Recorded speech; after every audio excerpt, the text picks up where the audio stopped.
Biznes plan haqqında danış ki, bu kimi suallar tam cavabını tapsın. Biznes plan haqqında siz xeyli nələrsə taparsınız. Biraz sadə danışacağım birbaşa rəqəmlərlə. Məsələn, obyekt açmaq istəyirsiniz, fərqi yoxdur. Satışdır, istehsaldır, xidmətdir. Mən satışı deyəcəm.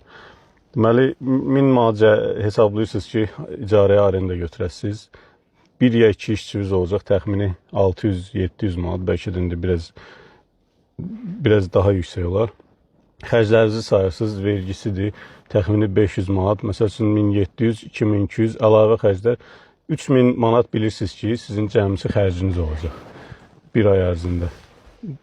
Əlavə xərclərlə dedim, təxmini günə 100 manat. Satacağınız məhsul da ki, yarısı qədər xeyir verir. Siz deməli, günə 200 manatlıq mal satanda heç nə qazanmayasınız. O deməkdir ki, siz günə 300 manatlıq ən azı mal satmalısınız. O da heç nədir. Yəni, çox hasandır. İşi düzgün qursanız eləyə bilərsiniz. Açan gündən siz biləsiniz, işiniz tutur yoxsa yox. Bir də açan gündən deyəndə çox adam elə bilir ki, açıb bir neçə müddət, 1 ay, 2 ay, 3 ay gözləmək, dözmək lazımdır. Elə şey yoxdur.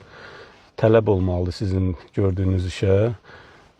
Əgər düz seçmisinizsə, xidmət sahəsinizsə, ya satış sahəsini.